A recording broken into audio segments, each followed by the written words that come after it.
అన్నమయ్య జిల్లా మదనపల్లెలో సంచలనం రేపిన kidney racket కేసులో 6 నిందితులను పోలీసులు అరెస్టు చేశారు. 6 రిమాండ్ కు పంపించామన్నారు డీఎస్పీ మహేంద్ర. మరో 8 మందిపై కేసు నమోదు చేశామన్నారు.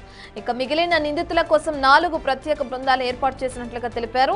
అయితే 8 మంది కోసం కర్ణాటక, గోవా, తెలంగాణ, ఆంధ్రప్రదేశ్ లో గాలిస్తున్నామన్నారు. కిడ్నీ రాకెట్ కేసులో మరికొందరిని నిందితులుగా చేర్చే అవకాశం ఉందన్నారు DSP Mahindra.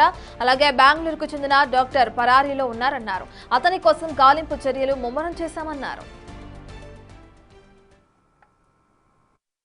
Illegal kidney transplantation case ఏదైతే ఉందో అందులో ముద్దాయిల్ని మనం ఈరోజు అరెస్ట్ చేయడం జరిగింది.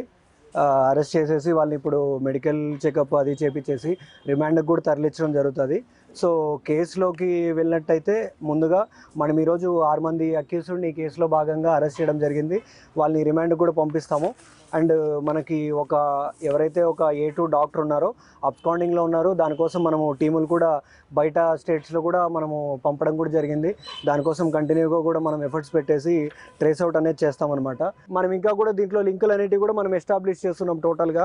దీంట్లో ఇప్పుడు యాజ్ ఆఫ్ నౌ ఇంకా మనం కూడా ఒక 8 మందిని అక్యూజ్డ్గా సైట్ చేశాము. దీంట్లో వాళ్ళ రోల్ బట్టి, వాళ్ళ ప్రమేయం బట్టి దాంట్లో ఏముందనేది మనం 8 మందిని ఐడెంటిఫై చేసాము. అండ్ దీనికోసం మనం టీమ్స్ కూడా ఫామ్ చేస్తాము.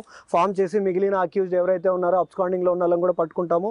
ఇంకా అక్కడ నుంచి ఇంకా ఏమైనా ఫర్దర్గా రాబోయే కాలంలో ఇంకా ఏమైనా లింక్స్ డెవలప్ అయితే కూడా అవి కూడా మేము దాన్ని చూసుకొని దాంట్లో సబ్సిక్వెంట్గా సెక్షన్లు అడిషన్ చేయడం కావచ్చు, అక్యూజ్డ్ అడిషన్ చేయడం కావచ్చు, ఇదనేది ప్రాపర్గా మనం లింకప్ అనేది ఏర్పాటు చేసి ఈ కేసుని తొందరలోనే మనం డిటెక్ట్ చేస్తామని కూడా